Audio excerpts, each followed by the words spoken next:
वहै। ओम शांति शांति शांति। ओम पूर्णमदः पूर्णमिदं पूर्णात् पूर्णमुदच्यते पूर्णस्य पूर्णमादाय पूर्णमेवावशिष्यते। ओम शांति शांति शांति। विश्वं दर्पणदृश्यमाननगरे तुल्यं निजान्तर्गतम् पश्यन्नात्मनि मायया बहिरिवोद्भूतं यथा निद्रया। यः साक्षात् कुरुते प्रबोधसमये स्वात्मानमेवाद्वयम् तस्मै श्रीगुरुमूर्तये नमः। इदं श्रीदक्षिणामूर्तये। वागीशा यस्य वदने लक्ष्मीर्यस्य च वक्षसि यस्यास्ति हृदये संविद तं नृसिंहमहं भजे। ॐ नमः परमहंसास्वादित चरणकमलचिन्मकरन्दाय भक्तजनमानसनिवासाय श्रीरामचन्द्राय विश्वसर्गविसर्गादि नवलक्षणलक्षितं श्रीकृष्णाख्यं परं धाम जगद्धाम नमामतं। सच्चिदानन्दरूपाय विश्वोत्पत्त्यादिहेतवे तापत्रयविनाशाय श्रीकृष्णाय वयं नुमः।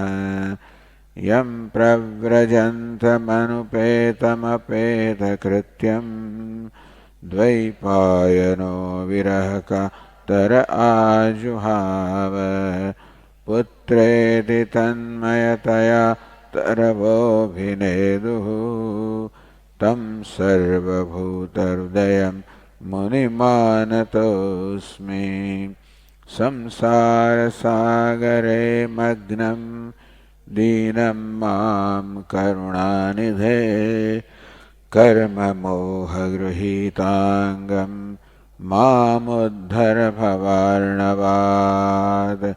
श्रीमद्भागवताख्योऽयं प्रत्यक्षः कृष्ण एव हि स्वीकृतोऽसि मया नाथ मुक्त्यर्थं भवसागरे। मनोरथो मदीयोऽयं सफलः सर्वथा त्वया निर्विघ्नेनैव कर्तव्यः। शुकरूपप्रबोधज्ञ सर्वशास्त्रविशारद एतत्कथाप्रकाशेन मदज्ञानं विनाशय। जन्माद्यस्य यतोऽन्वयादितरतः चार्थेष्वभिज्ञस्वराट् तेने ब्रह्महृदाय आदिकवये मुह्यन्ति यत्सूरयः।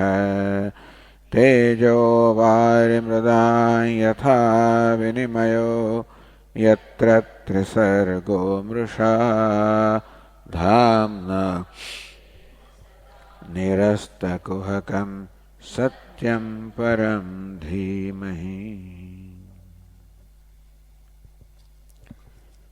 શ્રીમદ્ભાગવતના એકાદશ સ્કંદમાં 23મા અધ્યાયમાં આપણે ભિક્ષુ ગીતનો અભ્યાસ કર્યો.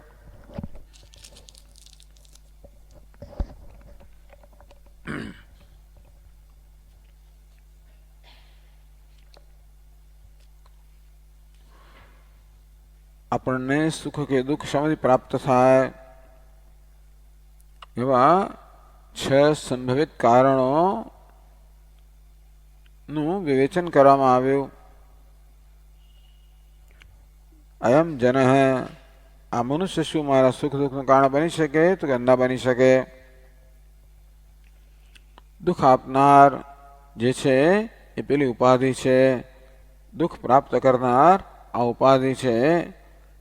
એક ભૂમિમાંથી બનેલી ઉપાધિ બીજી ભૂમિમાંથી બનેલી ઉપાધિ સાથે કંઈક વ્યવહાર કરી રહી છે. આત્મા તો ઉપાધિ પર છે. આત્મા દુઃખ આપનાર પણ નથી. દુઃખ આપનાર પણ ઉપાધિ છે, આત્મા નથી. દુઃખ ભોગવનાર પણ ઉપાધિ છે, આત્મા નથી. તો આત્મા જે કર્તૃત્વ ભોગતૃત્વ પર છે એને આ દુઃખ સાથે શું સંબંધ છે? જો દુઃખ થાય છે એમ લાગતું હોય તો એક જ કારણ છે કે દેહમાં અહમ બુદ્ધિના કારણે દેહને પડતા દુઃખને પોતાનું દુઃખ માનવામાં આવે છે. તેથી વાસ્તવમાં અધ્યાસ અને દુઃખનું કારણ છે. અને અધ્યાસ મન વડે થાય છે. વડે મન જ દુઃખનું કારણ છે.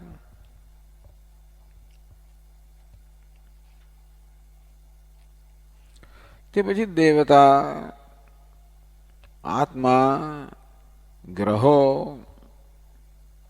કર્મ. તો કે કર્મ સુખ દુઃખનો હેતુ હોઈ શકે?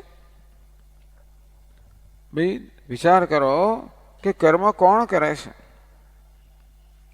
કર્મ કરવા માટે બે વસ્તુ જોઈએ. કર્મ કરતા પહેલા એક તો હિતાહિત ચિંતનમ. કઈ વસ્તુથી મારું હિત થશે, શેનાથી અહિત થશે, એ પ્રકારનું ચિંતન પહેલા કરવું પડે. એ ચિંતનના પરિણામે જે મારું હિત કરશે એ વસ્તુ કરવા હું ઈચ્છું. જે અહિત એમાં પણ કર્મ છે. જે અહિત થયા કરે એને ટાળવા ઈચ્છું, એમાં પણ કર્મ છે. આમ જે હિત કરનારી વસ્તુ હોય એના માટે સ્વાભાવિક રાગ હોય. અહિત કરનાર એના માટે દ્વેષ હોય. રાગ પ્રવૃત્તિને જન્મ આપે, દ્વેષ નિવૃત્તિને જન્મ આપે. બંને કર્મના પ્રકાર છે. તો કર્મ જે છે એ હંમેશા કર્મમાં ગતિ રહેલી છે, પરિવર્તન રહેલું છે, વિકાર રહેલો છે. એટલે કર્મ કરનાર વિકારી છે, જડ છે. જ્યારે આ કર્મ કરવાથી શું ફળ મળશે, કર્મ કેમ કરવું, આ બધું ચિંતન કરનાર ચેતન છે. એટલે એક જ હસ્તીમાં ચેતન અને જળ જો બંને હોય તો જ કર્મ થઈ શકે. એ સિવાય કર્મ ના થઈ શકે. હવે વાસ્તવમાં બે તત્વ છે. એક છે પુરુષ, બીજો છે પ્રકૃતિ. એક છે આત્મા, બીજું ઉપાધિ. તો કે છે ભાઈ આત્મન પુરુષોયમ સુપર્ણ. આ પુરુષ કહો, આત્મા કહો, પરમાત્મા કહો, સુપર્ણ છે, શુદ્ધ જ્ઞાન સ્વરૂપ છે. તેથી આત્મામાં કોઈ વિકાર ન હોઈ શકે. આત્મા ચેતન ખરો. એટલે એમ માનો કે આત્મા કર્મ કરે છે તો આત્મા ચેતન હોવાને કારણે એ હિત અહિતનું ચિંતન કરી શકે, પરંતુ નિર્વિકાર હોવાને કારણે આત્મા કર્મ ના કરી શકે. તો ઉપાધિ છે એ જળ છે, એમાં વિકાર શક્ય છે, પરંતુ એ જળ હોવાને કારણે હિત કે અહિતનું ચિંતન ન કરી શકે. એટલે આત્મા પણ કર્મ કરવા લાયક નથી. આત્મામાં કર્મ ન હોઈ શકે કારણ કે વિકાર નથી. અને અનાત્મામાં ઉપાધિ વડે પણ કર્મ ન થાય કારણ કે એમાં ચેતનતા નથી. તો કર્મો કોણ કરે છે? કર્મ નામની વસ્તુ હોય તો સુખ દુઃખ હોય ને. કર્મ મને ક્યારે સુખ દુઃખ આપી શકે? કર્મ નામની વસ્તુ હોય ત્યારે. તો કે નહીં કર્મ મૂલમ. આમ કર્મના સ્વરૂપનો જ્યારે વિચાર કરીએ કે કોણ કર્મ કરે છે, ત્યારે કોઈ પણ કર્મ કરી શકે એવું કોઈ આપણને જણાતું નથી. આત્મા ચૈતન્ય છે, શુદ્ધ છે, નિર્વિકાર છે. એમાં કર્તૃત્વ વગેરે વિકાર ન હોય માટે આત્મા કર્મ ના કરે. ઉપાધિ જડ છે, વિકાર છે, પરંતુ એમાં ચેતનતા નથી, મળે એ પણ કર્મ ના કરી શકે. આમ જોઈએ તો કર્મનું કોઈ મૂળ જ નથી. આ તો જ્યાં સુધી આપણે વિચાર ન કરીએ ત્યાં સુધી આ કર્મની પરંપરા ચાલે છે. જે પેલી કથા કહેવામાં આવે ને કે લગ્નના સમારંભો થાય છે, તો જૂના જમાનામાં કેટલાય દિવસો સુધી આ લગ્ન ચાલે. ગામડાની અંદર જાન આવી હોય, ઉતારો આપ્યો હોય,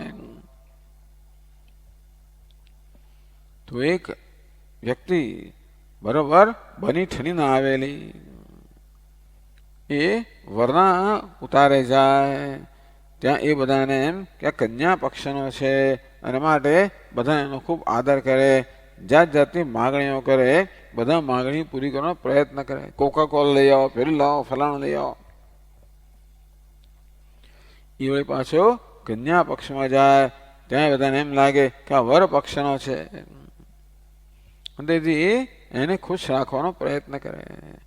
છેવટે બંને પક્ષ આનેથી ત્રાસી ગયા. આની માગણીનો કોઈ અંત જ નથી, એની દાદાગીરીનો અંત નથી. અંતેથી બંને વેવાઈઓ જયારે ભેગા મળ્યા, વિચાર કરવા મળે કે આ કોના પક્ષનો છે, આ કોણ છે? તો કન્યાના પિતા કહે કે મને એમ કે આ વર તમારા પક્ષનો, તો કે નહીં મારા પક્ષનો. અમને એમ કે એ તમારા પક્ષનો છે.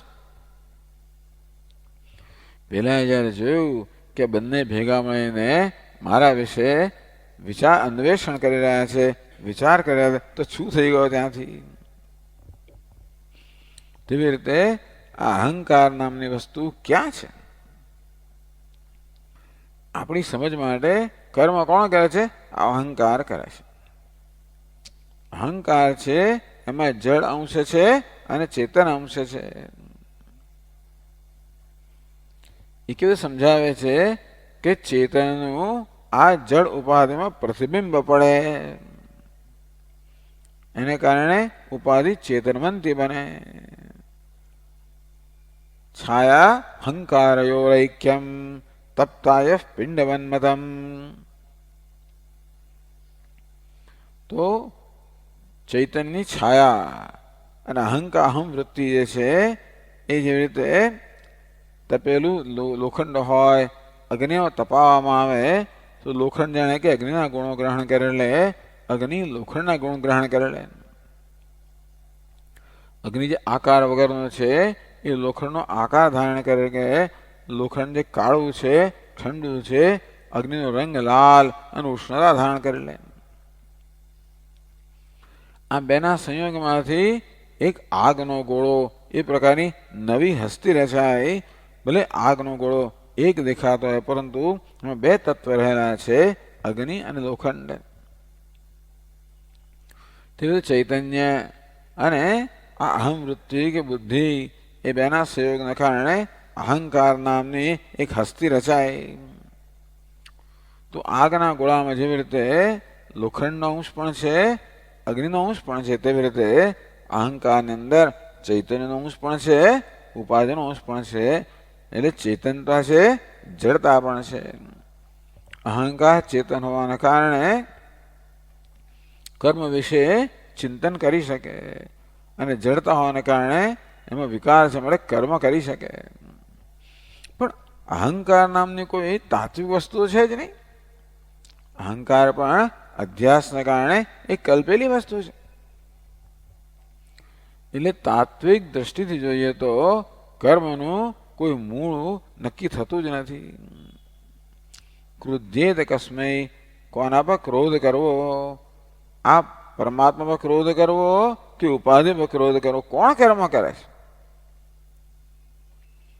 બેમાંથી એકે પણ ક્રોધને લાયક નથી, કારણ કે બેમાંથી એકે કર્મ કરતું નથી. ક્રુધ્યેત કસ્મૈ. અંતેથી જો કોઈ એમ કહેતું હોય કે કર્મ અમારા જીવનમાં સુખ દુઃખ જન્માવે છે, તો કર્મ સ્વરૂપ વિશે વિચાર કરતા કર્મ નામની વસ્તુ જ નક્કી થતી નથી, સિદ્ધ થતી નથી. તો કોણ સુખ દુઃખ પહોંચાડે? આ પ્રકારે પ્રત્યેક પક્ષમાં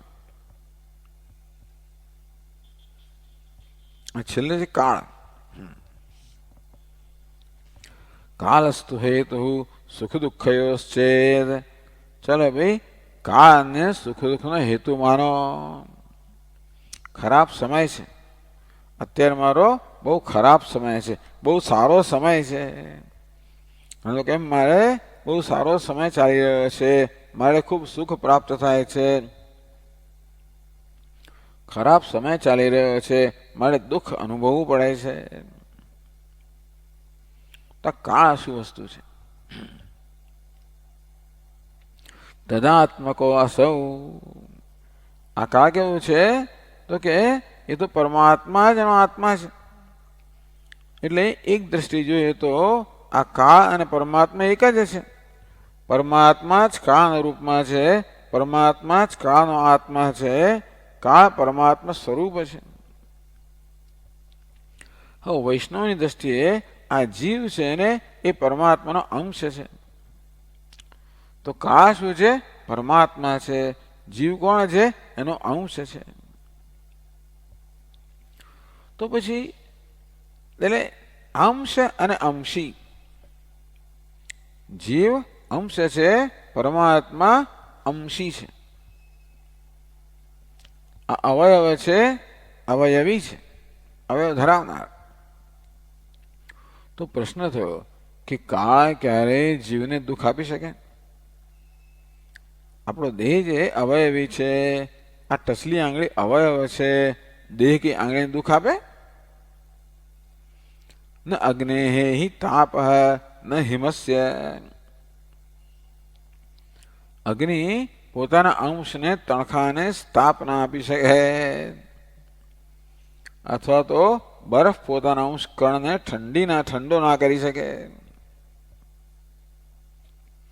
તો બીજી રીતે પણ જોવામાં આવે છે કે કાળ પરમાત્માનો અંશ છે અને જીવ તો પરમાત્મા સ્વરૂપ છે. એ દ્રષ્ટિએ કાળ અંશ છે અને જીવ અંશી છે. તો અંશ અંશીને એક તણખો અગ્નિ દુઃખ ના આપી શકે, એક કણ બરફને દુઃખ ના આપી શકે. તે રીતે કાળ કેવી રીતે આત્માને દુઃખ આપી શકે? તેથી કદાચ કાળને સુખ દુઃખનો હેતુ માનવામાં આવે. કેમ? આત્મા તત્ર. એ પક્ષમાં પણ આત્માને શું લાગે વળગે? ક્રુધ્યેત કસ્મૈ. બોલો ભાઈ, કોના પર ક્રોધ કરવો? કાળા પર ક્રોધ કરવો તો મારું સ્વરૂપ જ છે. ક્યાં તો મારો અંશ છે કે હું એનો અંશ છું કે મારું સ્વરૂપ જ છે? તો કોણ કોના પર ક્રોધ કરે? હું મારી જાત પર ક્રોધ કરું, એને જેવું થયું વાત. ન પરસ્ય દ્વંદ્વમ. આ પરમાત્મા છે તો બધા દ્વંદ્વથી પર છે. સુખ દુઃખ, શીત ઉષ્ણ, માન અપમાન, આ બધા દ્વંદ્વથી પર છે, દ્વંદ્વનો સાક્ષી છે. તેથી પરમાત્મા કરતે સુખ દુઃખથી એને કોઈ પ્રકારથી પ્રભાવિત ન થાય. આ પ્રકારે છ સુખ દુઃખના સંભવિત જે ઉદ્ભવ સ્થાન છે એ છનો નિષેધ તદેવમ ષડેતે હેતવ પ્રસિદ્ધા નિરસ્તા. આ પ્રકારે સુખ દુઃખ આપનારા આ છ પ્રસિદ્ધ કારણો છે એ દરેકનો નિષેધ કરવામાં આવ્યો. यदि कश्चित हेतुअंतरम उद्भावेत. कदाच कोई आ छ सिवायનું દુઃખનું કારણની કલ્પના કરે, માનો કે બીજી કશી વસ્તુની કલ્પના કરો, તદપી વસ્તુ મહિમા અપેક્ષા ન સંભવતી. તે પણ વસ્તુ મહિમા અપેક્ષા. વસ્તુ એટલે આત્મા, એનો મહિમા તમે જુઓ. આત્મા જે અસંગ છે, ઉદાસીન છે, ખરું ને? અસંગો હે એમ પુરુષ. ઉપનિષદમાં સમજાવવામાં આવ્યું કે કેવી રીતે જાગ્રત અવસ્થા દરમિયાન આત્મા પાપ પુણ્યના પરિણામે સુખ દુઃખ ભોગવે છે. બધી જ વસ્તુ પછી અહીં છોડીને સ્વપ્નમાં ચાલી જાય છે. ત્યાં વળી સુખ દુઃખ ભોગવતો જણાય છે, છોડીને બધું સુષુપ્તિમાં ચાલી જાય છે. ટૂંકમાં એક અવસ્થામાંથી બીજી અવસ્થામાં આત્મા જ્યારે જાય ત્યારે બધું છોડીને કશું સાથે લઈને જતો નથી. એનો અર્થ એ થયો કે આત્માને નાવા નીચવાનો સંબંધ નથી. કેવું છે? અસંગ છે. અસંગો એમ પુરુષ. અંતેથી આ જાગ્રત અવસ્થાના સુખ દુઃખ પુણ્ય પાપથી એ લેપાયમાન થતો નથી. સ્વપ્ન અવસ્થાના સુષુપ્ત અવસ્થાના કોઈ અવસ્થાના પુણ્ય પાપથી સુખ દુઃખથી લેપાયમાન થતો નથી. અસંગો એમ પુરુષ. આવો જ્યારે આત્માના મહિમાનો આપણે વિચાર કરીએ ત્યાર પછી ન સંભવતી કોઈ પણ આ છ સિવાયનું પણ કદાચ કોઈ બીજું કારણ કલ્પે સુખ દુઃખ માટે.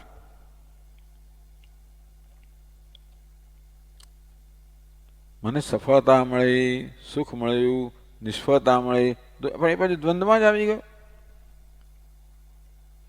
આત્મા તો દ્વંદ્વ પરશ્ચ દ્વંદ્વ પરશ્ચ દ્વંદ્વમ. આત્માનો મહિમા કેવો છે? આ સર દ્વંદ્વથી પર છે, અસંગ છે, કશી વસ્તુ સાથે સંબંધિત નથી, કશાનો આત્માને સ્પર્શ નથી. નિત્ય શુદ્ધ, નિત્ય બુદ્ધ, નિત્ય મુક્ત. આ પ્રકારે આત્મા જે મહિમા છે એની અપેક્ષા, ટૂંકમાં એનું જ્યારે અવેક્ષણ ચિંતન કરવામાં આવે, આત્માના મહિમાનું ચિંતન કરવામાં આવે તો સુખ દુઃખનું કોઈ કારણ રહેતું નથી. એટલે સત્ય ન કેનચિત ક્વાપી કથંચનાસ્ય. ન કેનચિત ત્રીજી વિભક્તિ, કોઈ વડે, કેનચિત કોઈ વડે, ક્વાપી ખોવાય અવ્યય છે, ક્યાંય પણ, કોઈ સમયે કે કોઈ સ્થળે. કથમ એ દ્વિતીય કથંચન, કોઈ પ્રકારથી.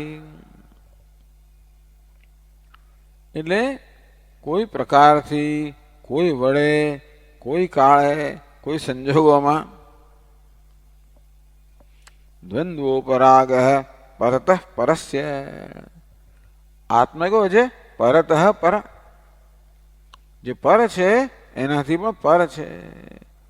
આ માયા કહો, પ્રકૃતિ કહો, જગતનું કારણ છે માટે, જગતથી પર છે માટે માયાને કે પ્રકૃતિને પર કહેવામાં આવે છે. તો પરત પર, માયા પ્રકૃતિત પર. પરમાત્મા તો એનું અધિષ્ઠાન છે માટે પરાત પર છે. પરાત પર સ્વભાવ છે ને, પરાત એટલે માયા કરતા પર. ન દ્વંદ્વો પરાગ. આ પરમાત્માને દ્વંદ્વનો રંગ લાગતો નથી. જેમ પેલો સ્ફટિકો હોય એને પેલા જાસૂદનો રંગ લાગે નહીં. ભલે આપણને સ્ફટિક લાલ જણાય પરંતુ એ લાલાશ એ સ્ફટિકને સ્પર્શે નહીં. ઉપરાગ એને રંગીન ના કરી શકે. આ પુષ્પ હોય કે ઉપાધિ હોય એ સ્ફટિકને રંગી ના શકે.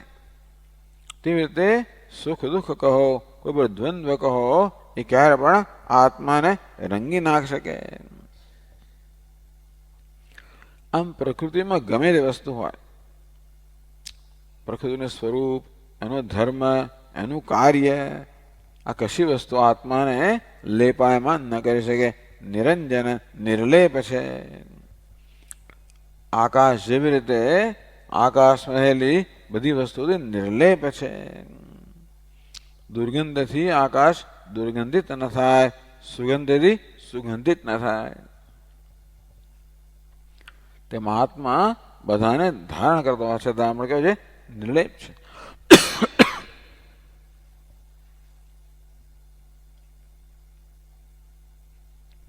યથા સર્વગતમ સૌક્ષ્મ્યાત આકાશમ નોપલિપ્યતે સર્વત્ર અવસ્થિતો દેહે तथात्मानोपलिप्यते। भगवद्गीता भगवान के यथा सर्वगतम सूक्ष्म आकाश आकाश आकाश के मुझे सर्वगत न लिप्यते सर्वव्याप्त छતાં પણ કશાયથી લેપાયમાન થતો નથી. તેવી રીતે આત્મા સર્વત્ર દેહમાં છતાં પણ દેહની કોઈ અવસ્થાથી લેપાયમાન થતો નથી.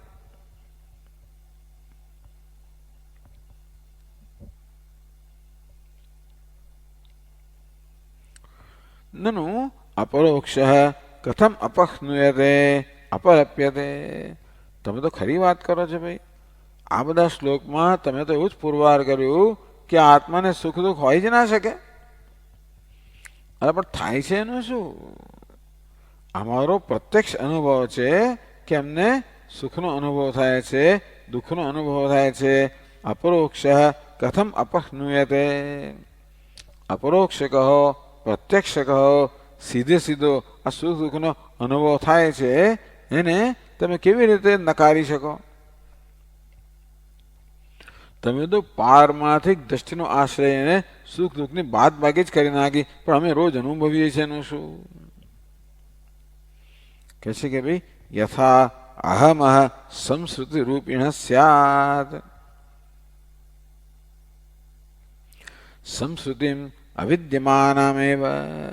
સંસાર જે વાસ્તવમાં છે જ નહીં. સંસ્કૃતિ રૂપિણ રૂપયતિ પ્રકાશયતી. અહંકાર કેવો છે? સંસાર જે છે જ નહીં એ સંસારને આત્મામાં દેખાડે છે. જેવી રીતે પેલું જાસૂદનું ફૂલ હોય એ સ્ફટિકમાં જે રંગ છે જ નહીં એ રંગને દેખાડે, ખરું ને? એટલે જેને સ્ફટિકના સ્વરૂપનું જ્ઞાન ન હોય એ માની લે કે સ્ફટિક લાલ છે, પણ વાસ્તવમાં પેલું જાસૂદનું ફૂલ છે એ સ્ફટિકમાં લાલ રંગનો દેખાવ ઉત્પન્ન કરે છે. તેમ અહંકાર પણ આત્મામાં સંસારનો દેખાવ ઉત્પન્ન કરે છે. સંસ્કૃતિ રૂપિણ.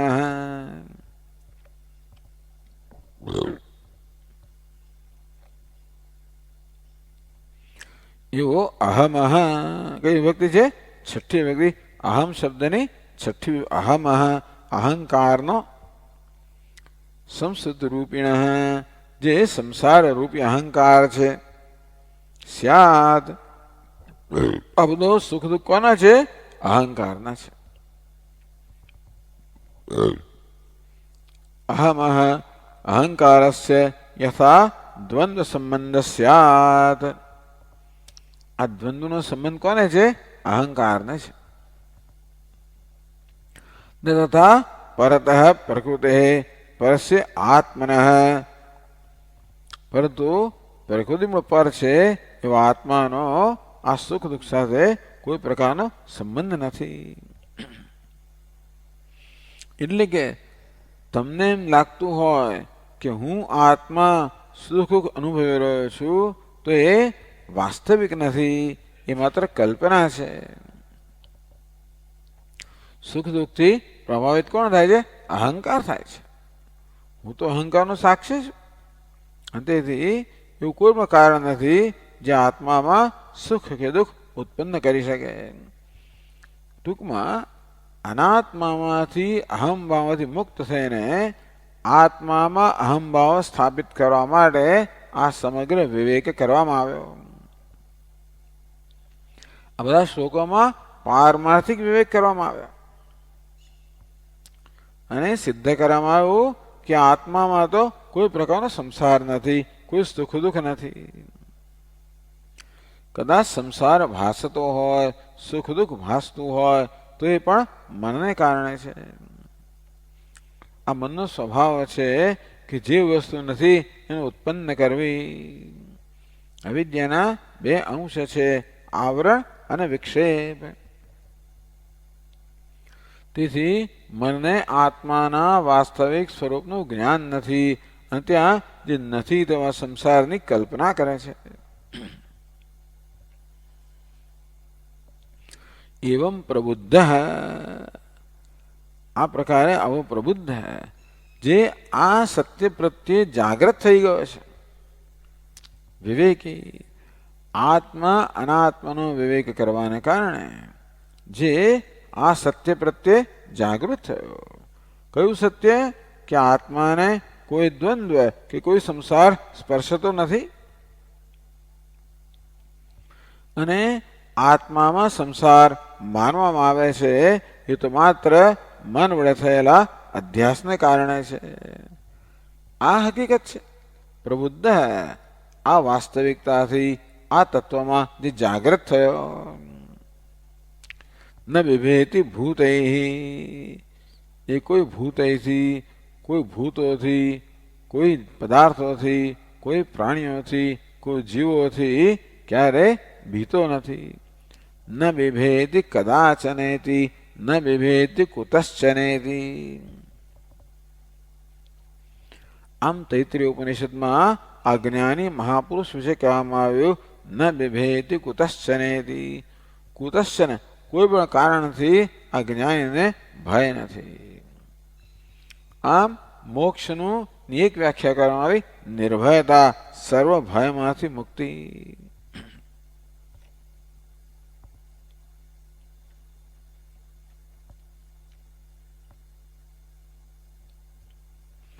अतः अहमपि तथैव परमात्मनिष्ठतया तरिष्यामि. આ પ્રકારે આ ભિક્ષુ વિચાર કરી રહ્યો છે, મનમાં ગાન કરી રહ્યો છે. તો કીધું હું પણ આ વિવેકની જેમ, વિવેકી જેવી રીતે આત્મામાં નિષ્ઠા પ્રાપ્ત કરીને સંસારથી તરી ગયો તેવી રીતે હું પણ આત્મામાં નિષ્ઠા પ્રાપ્ત કરીને આ સંસારથી તરી જઈશ. એ વાત 256 પાન પર 58 શ્લોકમાં કરે છે.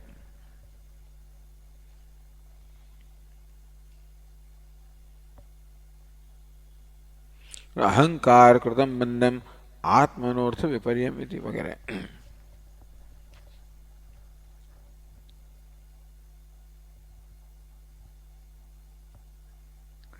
एतां स आस्थाय परात्मनिष्ठाम् अध्यासितां पूर्वतमैर्महर्षिभिः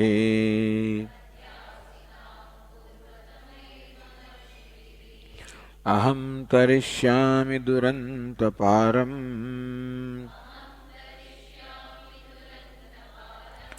तमो मुकुन्दाङ्घ्रिनिषेवयैव.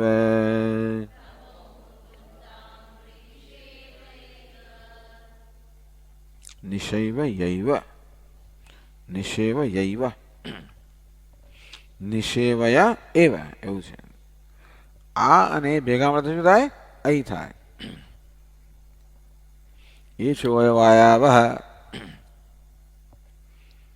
તો સહ અને અહમ બે અહીંયા આગળ સર્વનામ છે. આ શ્લોકમાં એક સહ છે તે, અહમ એટલે હું, અલા તે કે સોહમ પેલું જે તે છે ને તેવો હું, એવો અર્થ કરવાનો. કે જે પૂર્વતમૈ મહર્ષિભિ અધ્યાસિતામ પરાત્મનિષ્ઠામ આસ્થાય દુરંતપારમ તમઃ તરિષ્યામિ. સોહમ એ હું તરી જઈશ.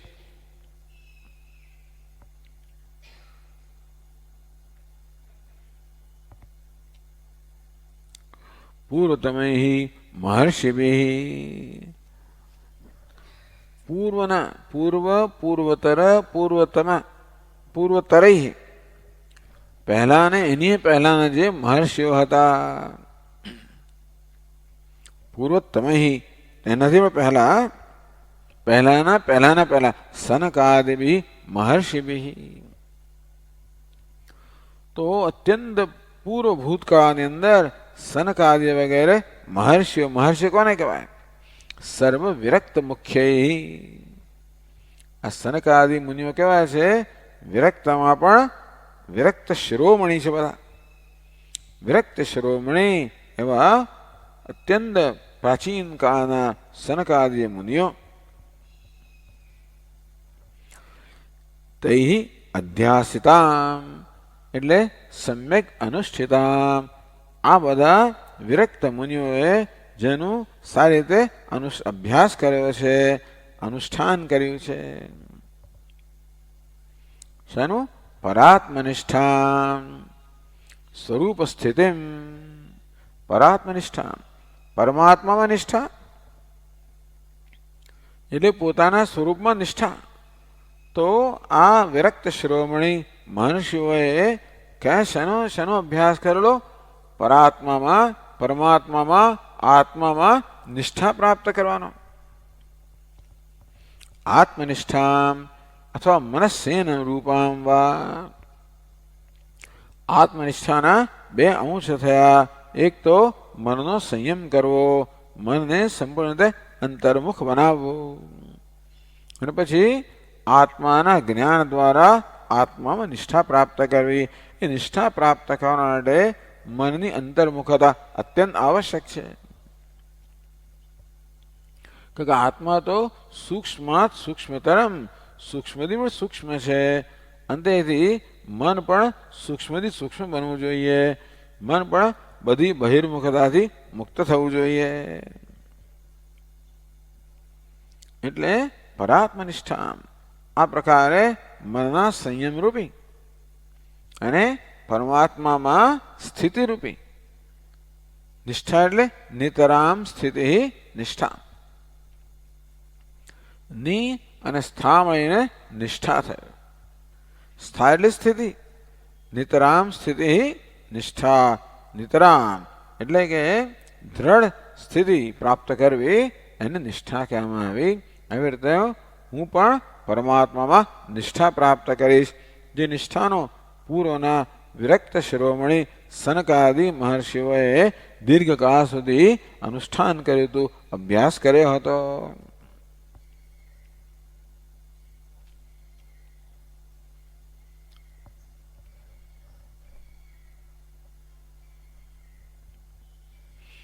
યતઃ પરમાત્મનિષ્ઠા એવ શ્રેયસી હેતો.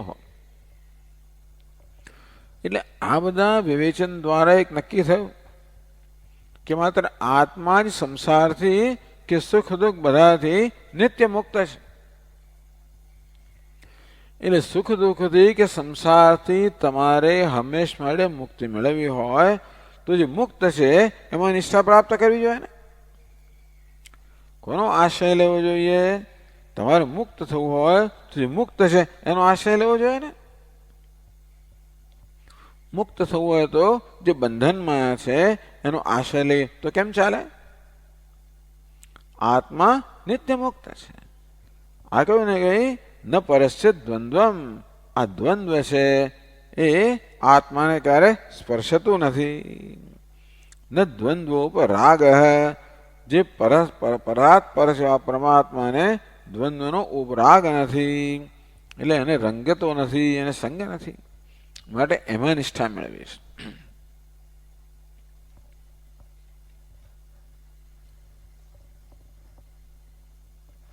સોહમ કેવું હું? આગળ જેનું વર્ણન કરવામાં આવ્યું.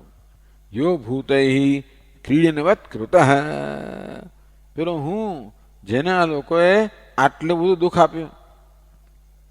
લોકોએ મને રમકડાની જેમ જ હંમેશા ગણ્યો. જેમ ફેંકે રમકડાની જેમ કરો એમ કરે તેવી રીતે લોકોએ મને રમકડાની જેમ જ ગણ્યો. અને એ પ્રકારે અનેક પ્રકારની જેને પીડા પ્રાપ્ત થઈ છે એવો હું, જે અત્યારે તીવ્ર વૈરાગ્ય પ્રાપ્ત થવાના કારણે અને મની અંતર્મુક્તા પ્રાપ્ત થવાના કારણે જે આ પ્રકારનું ચિંતન કરી શકે છે એવો હું, જેનામાં વિવેક જન્મ્યો છે, તેથી વૈરાગ્ય જન્મ્યો છે. અહીં પહેલા વૈરાગ્ય બતાવ્યો, પછી વિવેક બતાવ્યો. પહેલો વૈરાગ્ય કેમ પ્રાપ્ત થયો? આ દુનિયા તો દુઃખદાયક છે અને માટે મારે કોઈ સંબંધ નથી, એ પ્રકારના વિવેકમાંથી વૈરાગ્ય પ્રાપ્ત થયો. એ વૈરાગ્યમાંથી પછી આત્મા અનાત્મરૂપી વિવેક પ્રાપ્ત થયો. એટલે હવે આ ભિક્ષુ જે છે એ જીવનની વાસ્તવિકતાથી સંપૂર્ણ રીતે માહિતગાર થઈ ગયો, જ્ઞાત થઈ ગયો. કોઈ સંશય રહ્યો નથી એના મનમાં. એટલે બુદ્ધિમાં કોઈ સંશય ના એટલે નિશ્ચય, વ્યવસાયાત્મક આ બુદ્ધિ. બુદ્ધિમાં આ નિશ્ચય અત્યંત મહત્વનો છે. એ નિશ્ચય થાય પછી બુદ્ધિ વિચલિત ન થાય, અને તો પછી એ મનને વિચલિત ન થવા દે. એવો હું પણ પ્રશ્ન કરે છે, એત નિષ્ઠા પ્રાપ્ત એ દુર્ઘટા. ભાઈ આ પ્રકારની નિષ્ઠા પ્રાપ્ત કરવી, મન પર આ પ્રકારનો સંયમ કરો, એ તો અત્યંત મુશ્કેલ છે. તો કે છે કે મુકુંદાંગ નિષેવયા એવ મુકુંદ મુક્તિમ દદાતિ ઇતિ મુકુંદ. જે મુક્તિ પ્રદાન કરે છે એના મુકુંદ. અંગ્રેજ એટલે ચરણ, નિષેવા એટલે સેવા. ભગવાનના ચરણ કમળની સેવા દ્વારા એટલે ભક્તિ આવે. ટૂંકમાં આ પ્રકારની નિષ્ઠા, આત્માનાત્મ વિવેક અને આત્મામાં નિષ્ઠા ક્યારે પ્રાપ્ત થાય? જ્યારે ભક્તિ હોય ત્યારે ભગવાન મુકુંદના ચરણ કમળની સેવા દ્વારા, ઉપાસના દ્વારા, ધ્યાન દ્વારા.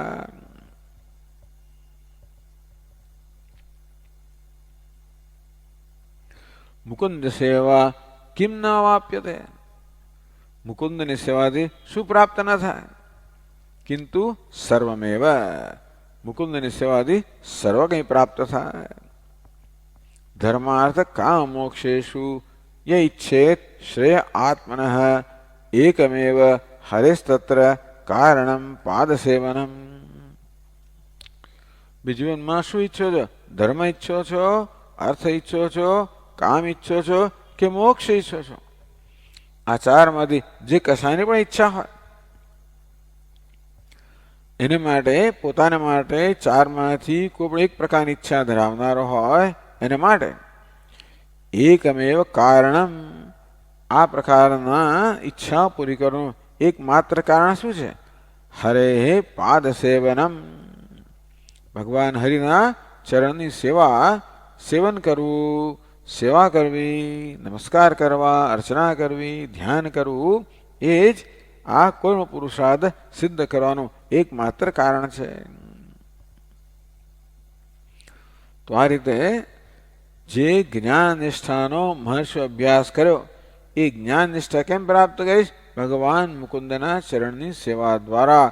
એ પ્રકારની જ્ઞાન નિષ્ઠા પ્રાપ્ત કરીને હું શું કરીશ? અહમ તરિષ્યામિ દુરંત પારમ તમઃ. તમઃ એટલે અંધકાર.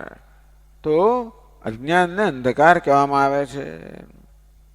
અંધકાર હોય તો જે વિદ્યમાન વસ્તુઓ છે એ પણ ન દેખાય. તો આપણે એક રૂમમાં એટલો અંધકાર થઈ ગયો, કશું જ દેખાતું નથી, આપણે અજાણ્યા હોઈએ. અને તમે કહી ઘણી વાર ને આપણે બહારગામ ગયા હોઈએ, કોઈ હોટલમાં ગયા હોઈએ, કોઈકના ઘરે ગયા હોઈએ, આપણે રૂમમાં નિવાસ આપવામાં આવ્યો અને એકદમ રાત પડી, તમે બાથરૂમ હજુ ધારો કે અંધારો ઘોર, લાઇટ ક્યાંથી ખબર ના પડે? આપણા ઘરમાં તો ખબર છે કે આ સ્વિચ ક્યાં છે, આ તો કંઈ ખબર ના પડે. એ તો ઉઠીને જાઓ તો ખડબડિયા ખાઓ, વચ્ચે કંઈક આવે પાછું, કંઈ અંધારામાં કોઈ દેખાય જ નહીં. તો અંધકારને કારણે અનેક પ્રકારનો ઉપદ્રવ થાય. તેવી રીતે સંસારમાં પણ અજ્ઞાનને કારણે અનેક પ્રકારનો ઉપદ્રવ થાય છે. દુરંત પારમ, આ તમસ કહો, અજ્ઞાન કહો, એનો પાર કરો. દુરંત અત્યંત કઠિન છે. અજ્ઞાનને પાર કરવું જરા પણ સરળ નથી. આ સંસાર કેવો છે? એટલે સાગર સરખામાં આવ્યો, જેનો પાર નથી એવો આ જે સંસાર છે, અજ્ઞાન છે, એનું હું તરી જઈશ.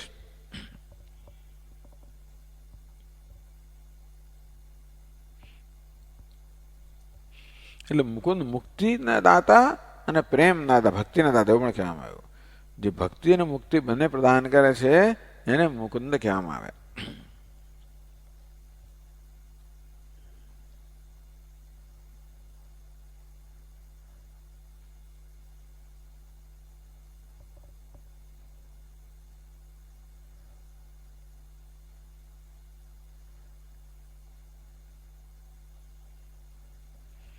તતસ્ય તસ્ય વિઘ્ન સ્થગિતા પ્રાગભવિયા શુદ્ધા મદભક્તિ મનસી પ્રાદુર્ભૂતા.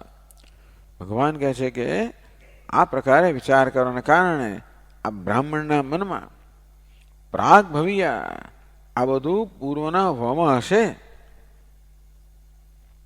આ બ્રાહ્મણમાં પૂર્વના ભાવના ખૂબ પુણ્ય હશે, ખૂબ સંસ્કાર હશે, પરંતુ આ જન્મમાં એ બધા સંસ્કારો છે એમાં એક અવરોધ આવી ગયેલો, વિઘ્ન આવી ગયું, અંતેથી એ પ્રાગવાના સંસ્કાર જે છે ને એ જાણે કે પેલી પાર્શ્વ ભૂમિકામાં ચાલી ગયા.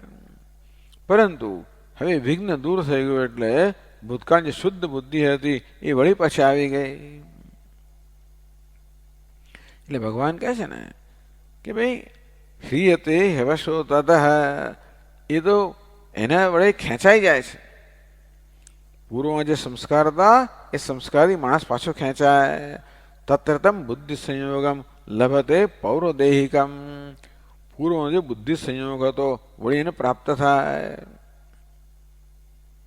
પૂર્વાભ્યાસેન તેનૈવ ह्रियते ह्यवशोऽपि सः. પૂર્વમાં જે અભ્યાસ કર્યો હોય એ તરફ આપોઆપ જ ખેંચાય. પ્રાદુર્ભૂતામ તસ્યામ સ્વસ્ય સંન્યાસ.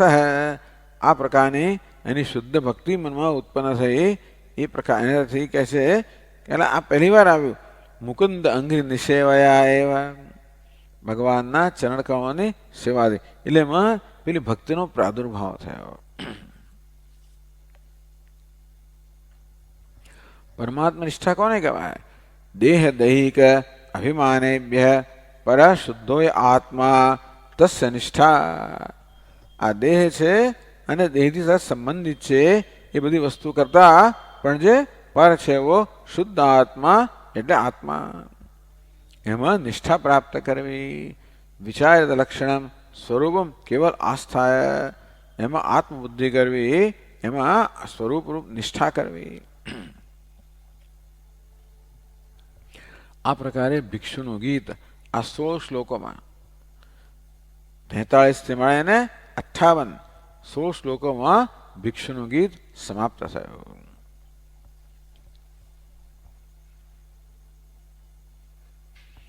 પ્રસ્તાવેન સ ગાથાર્થમ સંક્ષેપત દર્શયતિ દ્વાભ્યામ. તો જે પ્રસંગ બની ગયો એ પ્રસંગના વર્ણન સહિત હવે 2 શ્લોકોમાં ભગવાન આ ગાથા છે ને એનો અહીંયા આગળ સંક્ષેપમાં એ ગાથાને 2 શ્લોકમાં બતાવે છે. એટલે ઘણા લોકો એને 18 શ્લોકની ગાથા કહે છે. આમ તો 16 શ્લોકની છે પણ 2 શ્લોકમાં ભગવાન વળી સંક્ષેપમાં બતાવે છે. એટલે પછીના શ્લોકમાં કહે છે શ્રી ભગવાન ઉવાચ નિર્વિદ્ય નષ્ટદ્રવિણો ગતક્લમઃ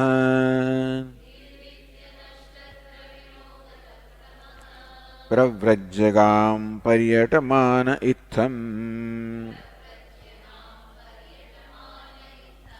નિરાકૃતો સદ્ભિરપિ સ્વધર્માદ અકંપિતો મુનિરાહ ગાથા. આ પ્રસંગનું વર્ણન કર્યું. નષ્ટદ્રવિણ ગતક્લમઃ. નષ્ટદ્રવિણ જેનું સર્વદ્રવ્ય નષ્ટ થઈ ગયું હતું. ગતક્લમ એમ હોવા છતાં પણ જે બધા ક્લમ એટલે ક્લેશથી મુક્ત થઈ ગયો હતો. વિચાર કરો, ખેદ રહિત. આ કેવી સુંદર સ્થિતિ છે ને. બધું ચાલી ગયું છે, બધું દ્રવ્ય તો જતું રહ્યું, સગાવાલાઓ જતા રહ્યા, બધાએ તિરસ્કાર કર્યો, બધું જ ચાલી ગયું. છતાંય ગતક્લમ ખેદ રહિત. છતાં આપણા બ્રાહ્મણ છે બધા ખેદથી મુક્ત છે. બસ આ શ્રેષ્ઠ સ્થિતિ છે. એટલે આપોઆપ સંન્યાસ થઈ ગયો ને. કે છે નિરાકૃત અસદ્ભિ અપી. નિર્વિદ્ય નષ્ટદ્રવિણ ગતક્લમ.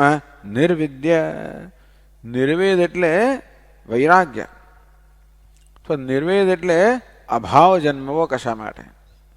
વિષય ભોગાત વિરજ્ય, એટલે આ વિષય ભોગમાંથી સંપૂર્ણ વૈરાગ્ય પ્રાપ્ત થઈ ગયો. આ પ્રસંગની વાત કરે છે ભગવાન. ગામ પ્રવ્રજ્ય એટલે શું થયું? પ્રવ્રજ એટલે એને તો ઘર પ્રવ્રાજક બની ગયો, પરિવ્રાજક બની ગયો, સંન્યાસ લઈ લીધો, મુનિ બની ગયો.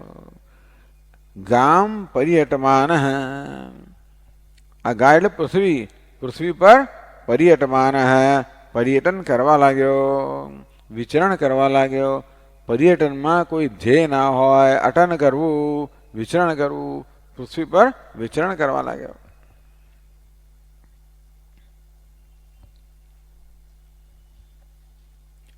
ઇત્થમ અસદ્ભિ નિરાકૃતો બી, આગળ વર્ણન કરવામાં આવ્યું તે પર અસદ્ભિ દુષ્ટજનો વડે નિરાકૃત તિરસ્કૃતો બી,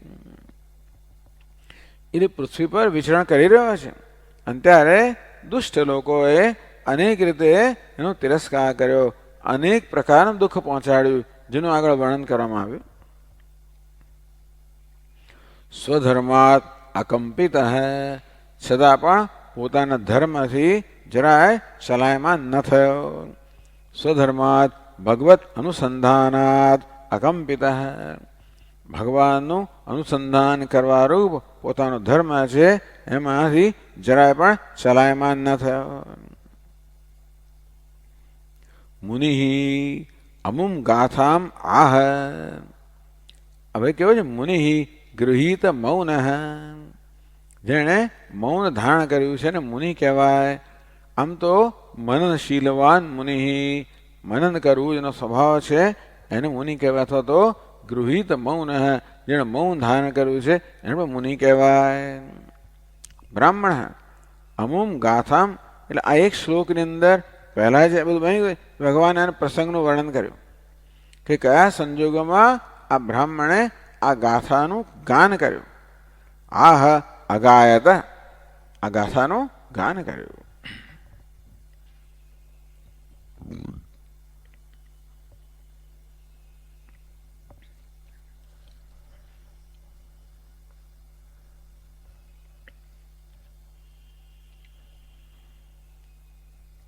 તો આ બધા 16 શ્લોકની ગાથામાં શું કહેવામાં આવ્યું? 60મા શ્લોકમાં કહે છે, સુખ દુઃખ પ્રદો નાન્ય પુરુષસ્યાત્મ વિભ્રમ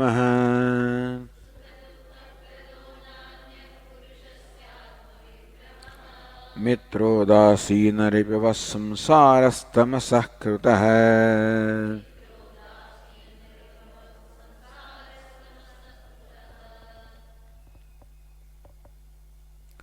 સુખ દુઃખ પ્રદો નાન્ય પુરુષસ્ય આત્મવિભ્રમ,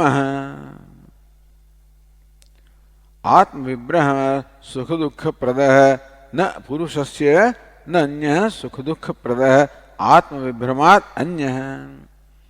આત્મવિભ્રમ કઈ વિભક્તિ છે? પ્રથમા વિભક્તિ છે આત્મવિભ્રમ. પરંતુ અહીંયા પંચમીના અર્થમાં લેવાની છે આત્મવિભ્રમાત અન્ય. પુરુષસ્ય આત્મવિભ્રાત અન્ય સુખ દુઃખ પ્રદ ન સંસાર. આત્મવિભ્રમ સિવાય, આત્મા એટલે મન, મન વિભ્રમ છે, ભ્રમ છે, સિવાય આ મનુષ્યને સુખ દુઃખ પ્રદાન કરનાર બીજું કોઈ જ નથી.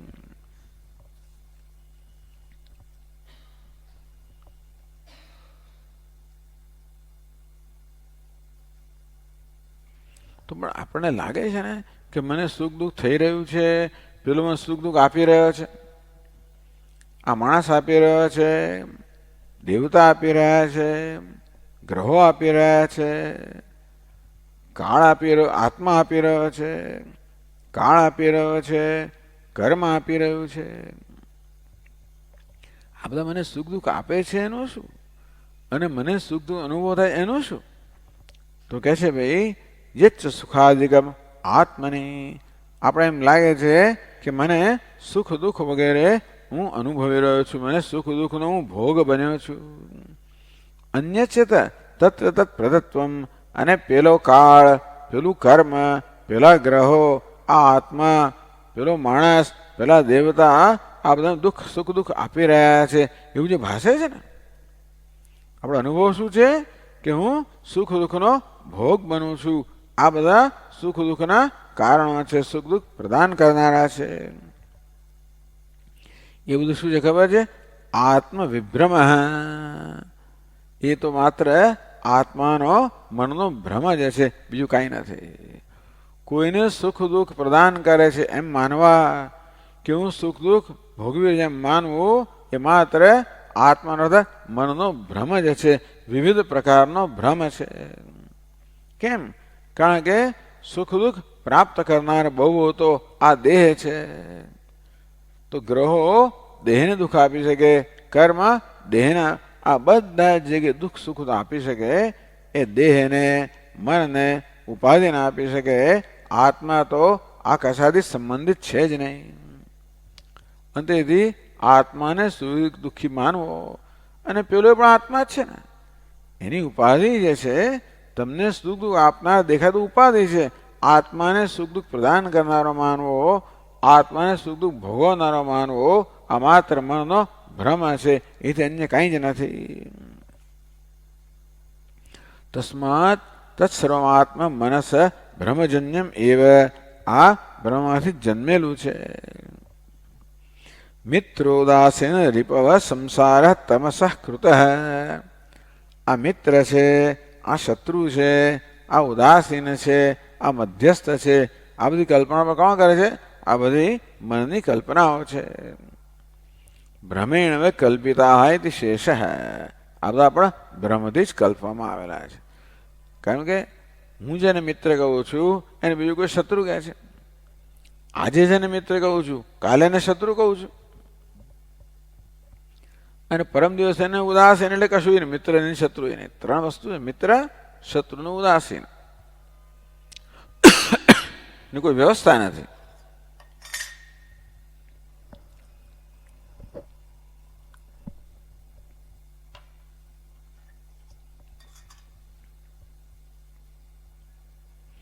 સંસાર તમસ કૃત. આ બધો સંસાર જે છે વાસ્તવમાં આત્મ અજ્ઞાનત કૃત. આત્માના અજ્ઞાનને કારણે આ બધો ઊભો કરવામાં આવેલો સંસાર છે. અજ્ઞાન જ આ સંસારને ઊભું કરનાર છે. એ જ કોઈને મિત્ર એમ મને દેખાડાય છે, કોઈને શત્રુ દેખાડાય છે, કોઈને ઉદાસીન દેખાડાય છે, કોઈને દુઃખ આપનાર દેખાડાય છે, કોઈને સુખ આપનાર દેખાડાય છે, મને સુખ દુઃખનો ભોગવનાર દેખાડાય છે. આ દેખાડનાર કોણ છે? અજ્ઞાન, મનમાં થયેલો ભ્રમ. એટલે આમ તો કહેવાય કે સંસાર મિત્ર, શત્રુ, ઉદાસીનનો બનેલો આ સંસાર પણ અજ્ઞાનની ઉપજ છે. અને કોઈને દુઃખ આપનાર માનવો, મને દુઃખ ભોગવનાર માનવો, આ પણ મનમાં રહેલા ભ્રમને કારણે છે. આ શેમાં? આ 16 શ્લોકમાં આ કહેવામાં આવ્યો.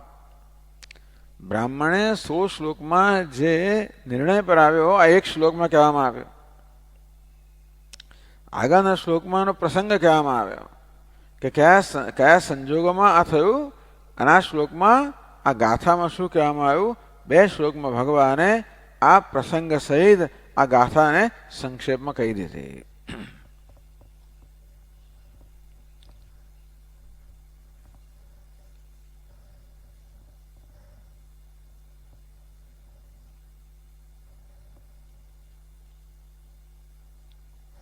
તેથી હવે કહે છે, ઉક્તમ દ્વંદ્વ સહન ઉપાયમ ઉપસંહરતી. આ દ્વંદ્વને સહન કરવાનો ઉપાય પણ બતાવ્યો છે, અને ભગવાન ઉપસંહાર કરે છે 61 શ્લોકમાં કહે છે, તસ્માત સર્વાત્મના તાત નિગૃહાણ મનોધિયા.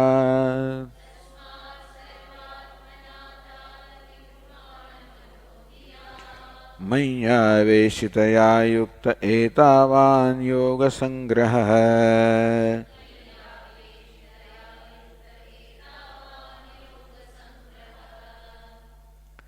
તસ્માત તાત. બહુ પ્રેમથી ભગવાન ઉદ્ધવને તાત કહીને બોલાવે. તાત એટલે આમ તો પિતા થાય, પણ પિતા જ પુત્રના રૂપમાં હોય છે, મળે પુત્રને પણ પિતાના નામથી કહેવામાં આવે, હે તાત. પણ તાત શબ્દ છે એ તન વિસ્તારે ધાતુ તને વિસ્તાર કરવો એટલે ભગવાન કહી રહ્યા છે કે હે ઉદ્ધવ હવે તારે આનો વિસ્તાર કરવાનો છે. આ ઉપદેશ મેં તને જે આપ્યો હવે એનો વિસ્તાર કરવાનું કામ તારું છે. હે તાત હે પ્રિય ઉદ્ધવ તસ્માત સર્વાત્મના એટલે સર્વ પ્રયત્નથી નિગૃહાણ મન તું મનનો નિગ્રહ કર વિષયાંતરેભ્ય નિગૃહ્ય. હે એ ઉદ્ધવ તેથી સર્વ પ્રયત્નથી કયો પ્રયત્ન છે અભ્યાસ એનો તો કાઉન્તેય વૈરાગ્ય છે ગૃહ્યતે.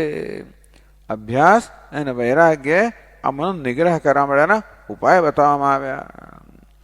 જે તરફ મન દોડી જાય છે એના પ્રત્યે વૈરાગ્ય અને જ્યાં મનને જ્યાં સ્થિર કરવું છે એનો અભ્યાસ. બરાબર ને.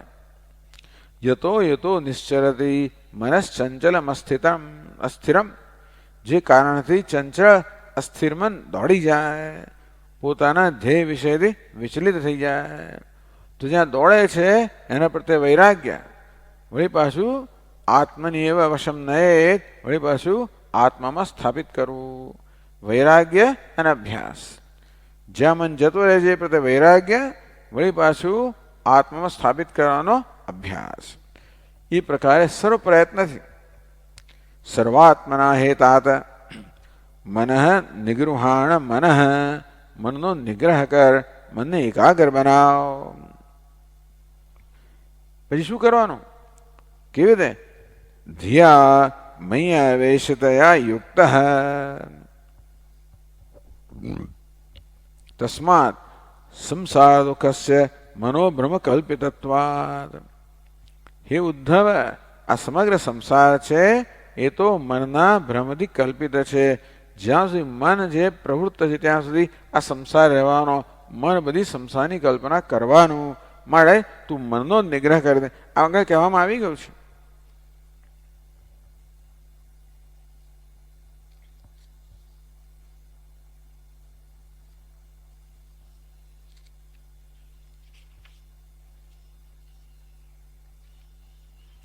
સોહમ કાલાવશેષેણ શોષયિષ્યેંગમાત્મન અપ્રમત્તો ખિરસ્વાર્થે યદિ સ્યા સિદ્ધ આત્મની વગેરે વગેરે. એમ કરીને આગળ કહેવામાં આવી ગયું છે કે કેવી રીતે અને મુહૂર્તેન બ્રહ્મમાં ખટ્વાંગ સમસાધયત. ખટ્વાંગે જેવી રીતે 2 મુહૂર્તની અંદર જ આ મનને નિગ્રહ કરતા હું પણ કરી દઈશ. એટલે કહે છે કે તું સર્વ મય્યાવેશતયા ધિયા કઈ વિભક્તિ છે ત્રીજી વિભક્તિ. ધિયા એ ધિ શબ્દની ત્રીજી વિભક્તિ. એનું વિશેષણ કહ્યું છે મય્યાવેશ મયી આવેશતયા તો કે મારામાં અવિષ્ટ થઈ છે મારામાં પ્રવિષ્ટ થઈ છે મારામાં એકાગ્ર થઈ છે એવી બુદ્ધિ વડે તારા મનનો નિગ્રહ કર.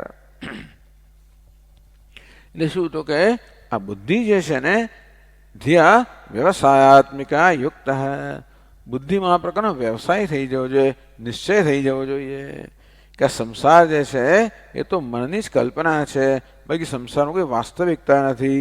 માટે મન જ્યાં સુધી પ્રવૃત્ત છે ત્યાં સુધી સંસાર રહેવાનો માટે મનનો નિગ્રહ કરવો જોઈએ. આ પ્રકારે બુદ્ધિથી અને મય આવેશતયા મારામાં પ્રવિષ્ટ કરેલી મારું ચિંતન કરનારી બુદ્ધિથી તું તારા મનનો નિગ્રહ કર. વિશાંતેભ્ય નિગ્રહ્ય મય સમાહિતમ કરું. આ મનને બીજા વિષયમાંથી નિગ્રહ કરીને સંકેલીને મારામાં તું એને નિષ્ઠ બનાવ. એતાવાન યોગ સંગ્રહ બસ આટલું જ કરવાનું છે ઉદ્ધવ. આ યોગ સંગ્રહ યોગ સંક્ષેપ પરમ ઉત્કર્ષ. આ યોગનો સંક્ષેપ છે કે યોગનો પરમ ઉત્કર્ષ છે કે મારામાં આવેશિત થયેલી બુદ્ધિ વડે મનનો નિગ્રહ કરીને તું એને મારામાં સ્થાપિત કર નિષ્ઠ કર. તું સંસારથી મુક્ત થઈ જશે.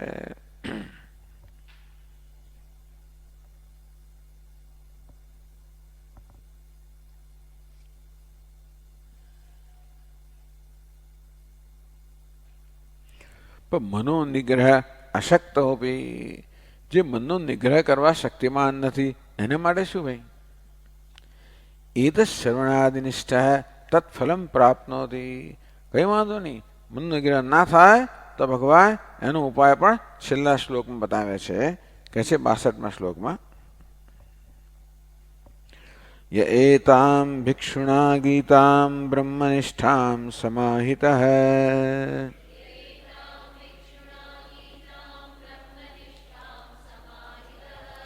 ધારયન શ્રાવયન શૃण्वन् દ્વંદ્વૈર્નૈવાભિભૂયતે.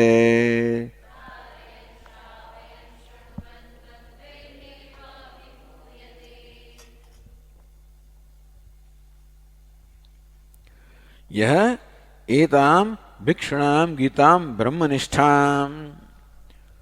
ભગવાન કહે છે આ ભિક્ષુએ શું ગાયું છે? બ્રહ્મનિષ્ઠા ગાઈ છે.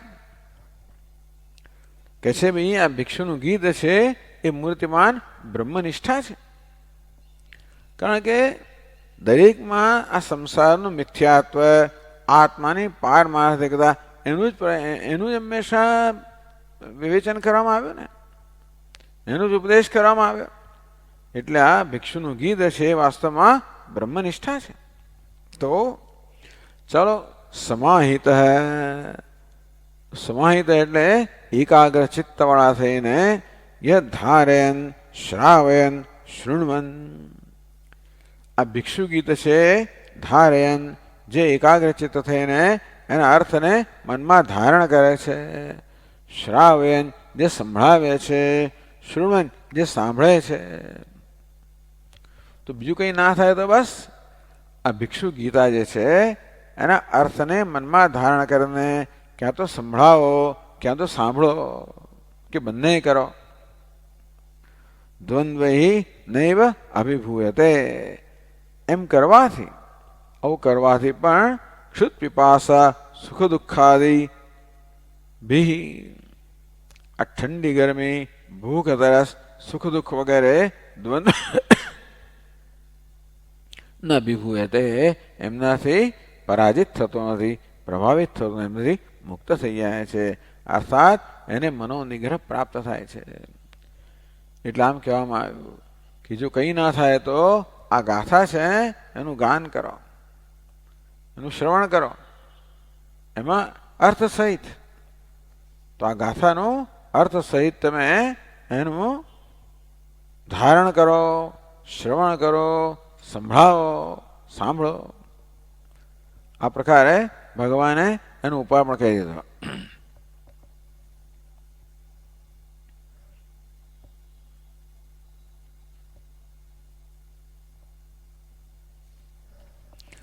તો હવે આ પ્રકરણ જે અધ્યાય થયો એ સમાપ્ત. એટલે શ્રીધર સ્વામી અધ્યાયની સમાપ્તિમાં કહે છે, ભિક્ષુ ગીતમ મિશમ કૃત્વા ભક્ત ચિત્તગતમ હરિ મોહમ નિગન્યા ભાતિ પરમાનંદ રૂપતઃ. કહે છે કે શ્રીધર સ્વામી પોતાના ગુરુ જે છે એ હરિ અને ગુરુમાં અભેદ જોઈને એને સ્તુતિ કરે છે. ભિક્ષુ ગીતમ મિશમ કૃત્વા. આ ભિક્ષુ ગીત છે એ તો એક બહાનું જ છે, એનો પ્રસંગ છે. ભિક્ષુ ગીત બી પ્રસંગને ઉપસ્થિત કરીને ભગવાને શું કર્યું? ભક્ત ચિત્તગતમ મોહમ નિઘ્નન. હરિ જે છે અમારા ગુરુજી છે, ક્યાં તો ગુરુજી કહો કે હરિ કહો કે ગુરુના રૂપમાં હરિ છે, એમણે આ ભિક્ષુ ગીતને બહાને કે ભિક્ષુ ગીત નિમિત્ત દ્વારા ભક્ત ચિત્તગતમ, આ ભક્તના ચિત્તમાં રહેલો મોહ છે એ મોહનો નાશ કરતા પરમાનંદ રૂપતઃ આભાતિ. અહીં જ એ પરમાનંદ રૂપથી પ્રકાશે છે. એટલે ભગવાન તો પ્રકાશી રહ્યો છે આત્મરૂપે, પરંતુ આ મોહ છે એ ભગવાનના પ્રકાશનો અનુભવ થવા દેતો નથી. તો ભગવાને શું કર્યું? પોતે પ્રકાશિત થવા માંગે છે આત્મરૂપે. એટલે એમણે આ ભિક્ષુ ગીત ગાયું અને એ દ્વારા આ પોતાના ભક્તના ચિત્તમાં જે કે મોહ છે એ મોહનો નાશ કરીને એના હૃદયમાં પરમાનંદ રૂપથી પ્રકાશિત થાય છે. પરમાનંદ રૂપેણ મદ ગુરુ રૂપેણ વાસુદેવ રૂપેણ વા, મારા ગુરુ રૂપમાં કે ભગવાન વાસુદેવ રૂપમાં એ પ્રકાશિત થાય છે.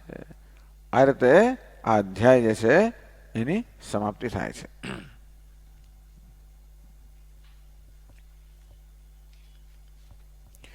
इति श्रीमद्भागवते महापुराणे पारमहंस्यां संहितायां एकादश स्कंधे त्रयोविंशोऽध्यायः. શ્રીમદ ભાગવત જે મહાપુરાણ છે, જે પરમહંસોની સંહિતા છે, એના એકાદશ સ્કંધમાં આ 23મો અધ્યાય છે એ આ રીતે સમાપ્ત થાય છે.